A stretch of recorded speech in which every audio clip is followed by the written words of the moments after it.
네, 안녕하세요. 레아입니다.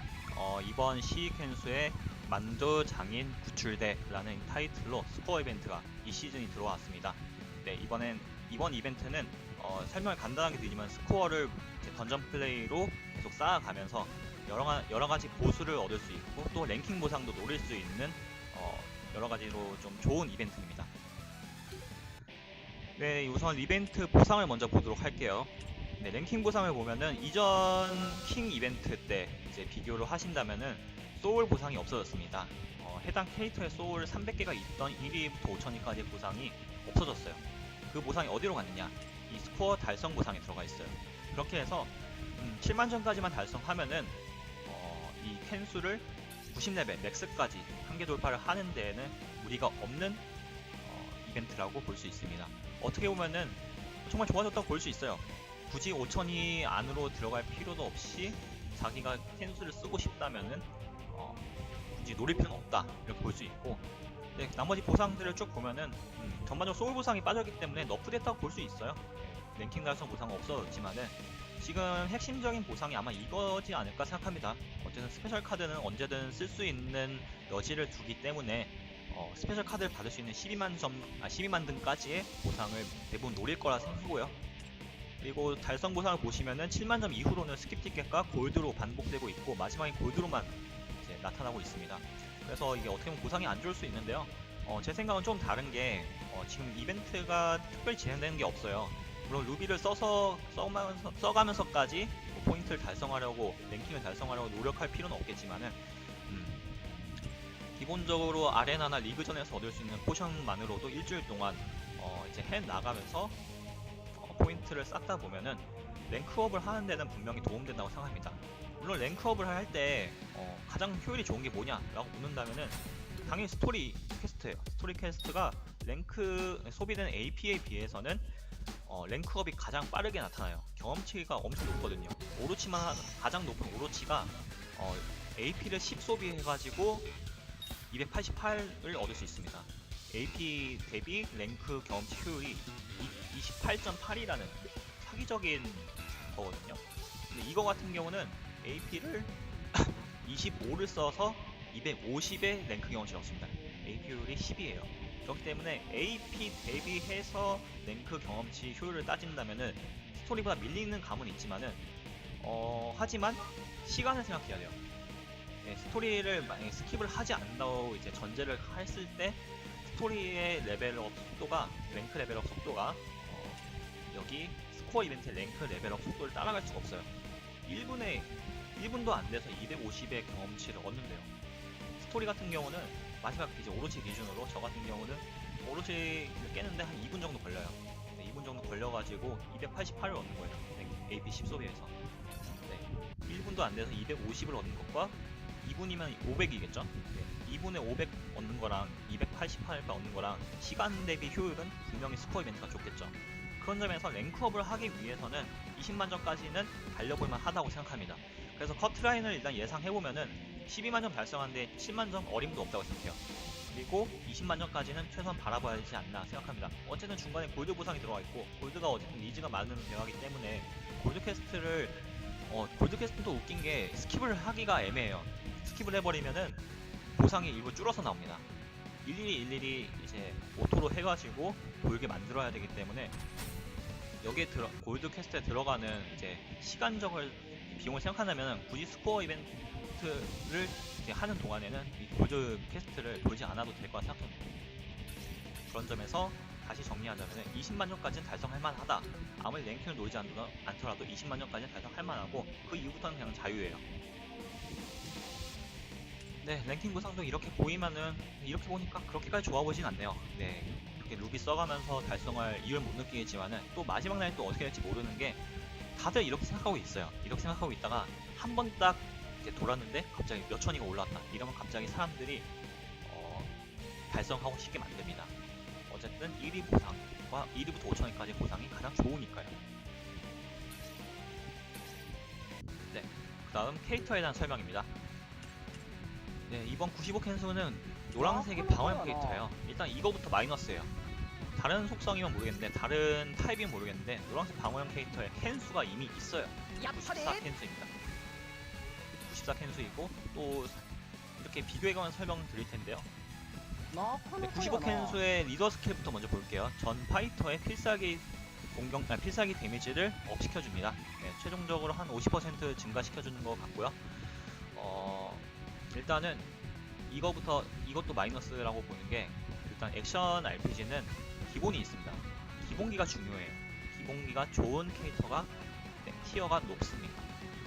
왜냐면은 기본 스킬들이 스킬 쿨타임이 짧거든요. 그렇기 때문에 필살기 하나만 의존할 수가 없어요. 기본 스킬에 이제 성능들이 좋지 않으면은 필살기는 사실 그냥 거들어주는 역할이고, 그냥 무적을 한번 만들 수 있고 상대의 가드를 크러쉬할 수 있는 정도의 역할만 하는 게 일반적입니다. 이 게임이 그렇게 되어 있어요. 근데 필살기 데미지를 증가시켜주는 게 크게 의미는 없다고 봅니다. 자, 코어 효과를 볼까요? 코어 효과, 출혈로 받는 데미지 감소.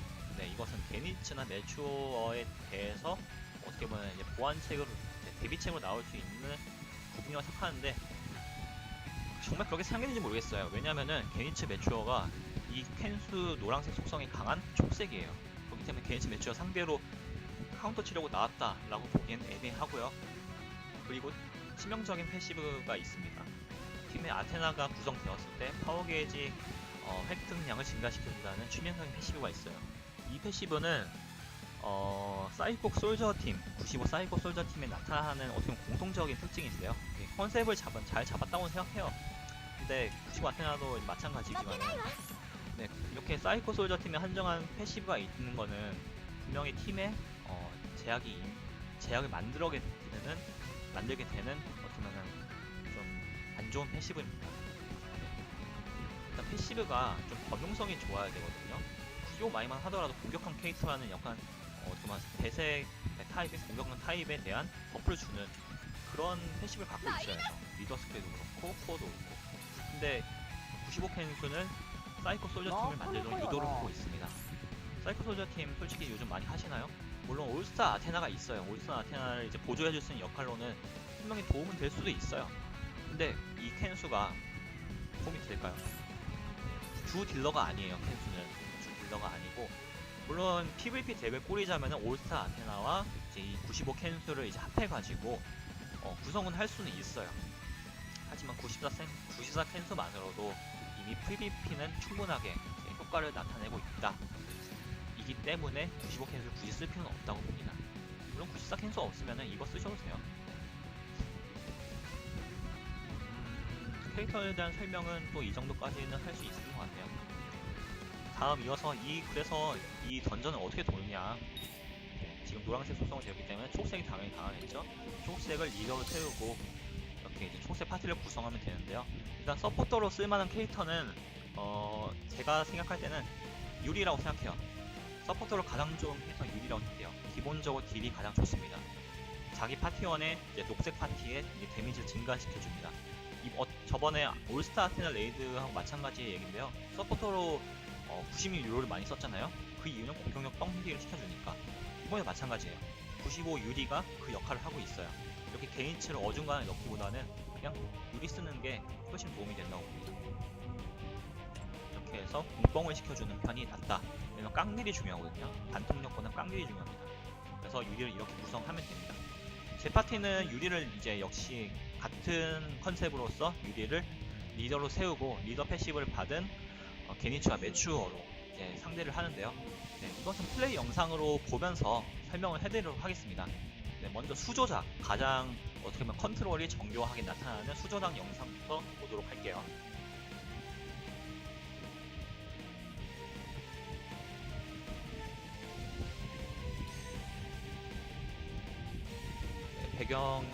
배경음이 좀 섞여있는 점 양해 부탁드리고, 이 플레이 영상이 들어가기 때문에 영상의 플레이 타임도 10분이 넘어가겠네요. 이 부분도 양해 부탁드리도록 하겠습니다. 네, 이렇게 유리가 먼저 등장을 합니다. 네, 리더 효과를 받고 장관이 보스로 나오죠. 네, 시작과 함께 바로 이렇게 구석을 몰아주고 이렇게 스위칭을 합니다. 매추어로 공중 콤보 계속 이어가고 뒤에 이제 쫄개들 등장하죠. 이때 서포터와 스트라이커를 불러줍니다. 그래서 세상의 바람으로 마무리. 네. 이렇게 해서 약 2초 나왔어요. 네, 수준학 같은 경우는 이렇게 잘 뽑혔네요. 네, 이렇게 나왔고, 문제는 오토죠. 오토로 해가지고 과연 잘 돌 수 있느냐. 왜냐면 오토 비중이 어쨌든 높죠.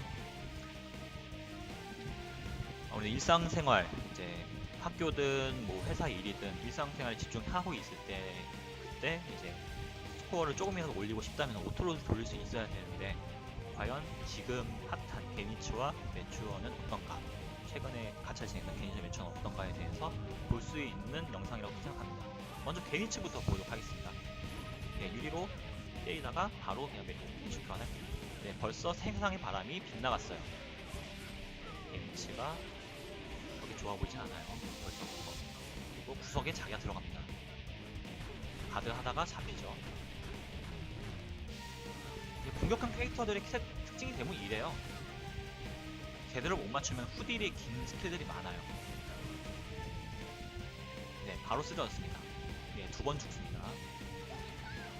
네, 지금 이미 게니츠가 죽은 시점에서 게니츠로 돌린다는 거는, 오토로 돌린다는 건 사실 무리가 있다고 봐요. 실패할 가능성도 분명히 있다는 얘기입니다. 저는 어쨌든 이렇게 보험으로 매추어가 들어가 있으니까 네, 결국 클리어는 되겠죠.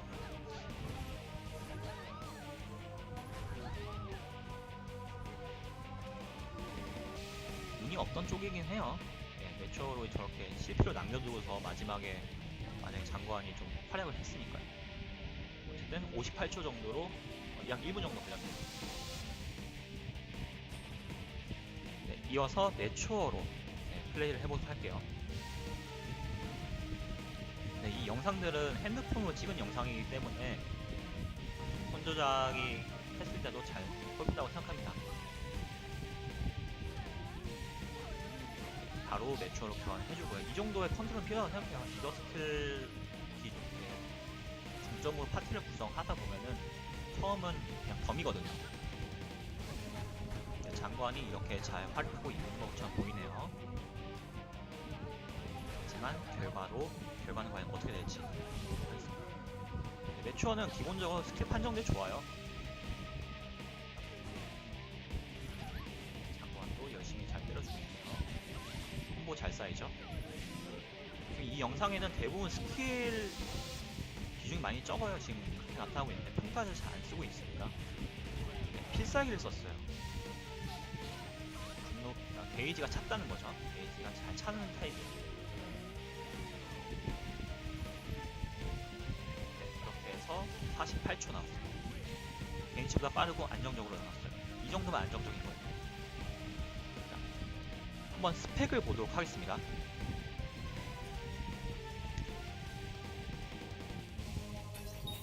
팀 편성으로 가서 게니츠와 매추어의 스펙을 비교를 해보도록 할게요.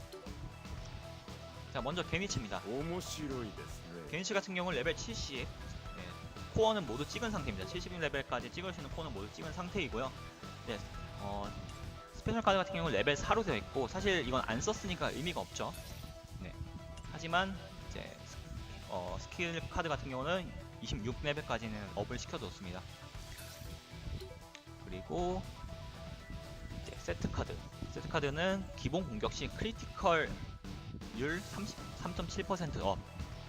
사실 이게 어떻게 보면 게니츠랑 안 맞는 카드일 수도 있어요. 뭐 이제 기본 옵션 스킬로 크리티컬 업이라는 옵션이 붙어 있긴 하지만은 기본 공격을 평타를 칠 만한 캐릭터는 아니거든요, 분명히.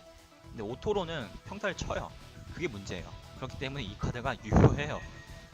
그게 문제입니다. 네, 그리고 출혈 카드라고 하죠. 게니츠에 딱 맞는 카드라고 평가를 받고 있는 카드. 최근에 티어가 올라간 카드인데 저는 이 카드에 약간 의문을 갖고 있어요. 왜냐면은 이벤트 레이드나 이런 거는 틱댐이 아니라 깡밀이 중요합니다. 네, 그래서 틱댐, 출혈댐을 증가시켜주는 이 카드가 그렇게까지 유용한지 모르겠어요. 차라리 기본 데미지나 기본 공격력을 업시켜주는 카드가 훨씬 좋다고 생각합니다. 네, 대표적으로 이런 카드예요. 액티브 스킬의 데미지를 증가시켜주기도 하고, 이게 크리티컬 데미지를 증가시켜주는 이 카드가 앞서 이제 소개했던 출혈 카드보다 훨씬 도움이 된다고 생각합니다. 어쨌든 게니츠는 이 정도면 좋은 카드 잘 끼고 있어요. 자기한테 맞는 카드를 끼고 있고, 그리고 5성에 보시면 스킬 레벨도 착착 올려놨어요. 10레벨, 7레벨, 그리고 얘는 6레벨이네요. 이 정도면 많이 올린 상태예요. 강화도 잘했고요. 매추어입니다. 매추어는 전투력이 만 정도로 만 초반대예요. 레벨은 67이고 역시 코어는 최대까지 찍어놨습니다. 네, 스페셜 카드 같은 경우는 스페셜 필은 안 써서 사실 스킬 레벨은 크게 의미가 없고요. 일단 30레벨 맥스까지는 찍어놨네요. 네, 앞서 게니츠보다는 조금 강한, 스탯상으로 조금 강한 정도의 카드이고, 세트 카드는 강화를 하나도 안 했어요. 간통력이 들어가 있고 통상 공격에 의한 타워 게이지 획득량 증가. 매초는 기본적으로 기본 공격에 대한 의존도가 높은 편입니다. 그래서 이 카드를 끼고 있고요. 강화는 그냥 레벨만 올려놨어요. 스킬 옵션 스킬 강화는 하나도 하지 않아. 이건 했네요. 레벨 3까지 정도로 거의 안 했다고 볼 수 있어요. 이 정도는. 그리고 옵션 카드 같은 경우는 역시 쓸데없는 이제 교대 시간 감소 옵션 하나 있고, 크리티컬 겨우 0.8% 올라주는 정도의 기본 카드만 끼고 있습니다. 심지어 레벨 1이에요. 네, 이런 카드 끼고 있고, 아테나 같은 경우는 이벤트 카드였기 때문에 그냥 맥스 찍어서 공격과 크리티컬 확률 증가 옵션을 갖고 있습니다. 네, 총 스펙, 그래서 합산된 스펙이 개인차가 훨씬 약하죠. 근데 결과적으로는 매추어가 훨씬 안정적으로 나왔고 더 빨리 깼어요. 네, 그래서 오토로 돌리기에는 당연히 방어형 캐릭터가 좀 더 안정적이겠죠. 근데 속도도 보장이 됩니다. 게니치가 어쨌든 좀 많이 오토로 돌리기에는 적절치 않은 캐릭터라고 봐요. 세상의 바람부터 일단 움직이는 상대로 했을 때는 아예 맞지가 않고요. 그리고 잡기 스킬이 있어서 정확하게 맞추기도 힘들 뿐더러 마지막 이제 대시죠? 대시기 같은 경우는 이 스킬도 애매합니다. 네, 이 스킬도 그 대시기가 어떤 스킬이냐, 이 효과라고 하나요? 이 스킬의 판정이 좀 안 좋아요.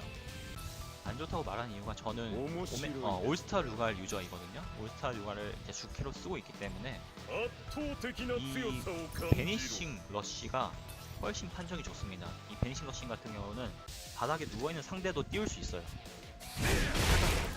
이게 판정 범위가 훨씬 넓어요. 네, 그래서 올스타 루갈 쓰는 사람 입장으로서는 지금 게니츠는 3스킬, 2스킬, 1스킬 모두 단점이 명확하게 나타나고 있다고 보고 있습니다. 이번 던전에 한해서는 게니츠가 훨씬 좋죠. 근데 게니츠의 스킬 한 개가 오토로 했을 때 너무 심하게 나타난다는 점이 아무래도 좀 많이 걸리네요. 네, 그래서 지금 다른 초록색 캐릭터는 어떨까라고 이제 물어본다면은 카스미와 이 야마자키, 저는 뽑지 않아서 모르겠지만은 이건 여러분들이 한번 판단해 주시기 바랄게요. 일단 주변 소문으로는 카스미는 분명히 좋은 평가를 받고 있습니다. 자기가 피격 당했을 때 액티브 스킬 쿨타임 감소 효과가 있기 때문에 그런 점에서 좋은 것 같고요. 야마자키는 모르겠어요. 야마자키는 PVP용으로만 나온 거 아닌가 좀 예상을 하고 있어요.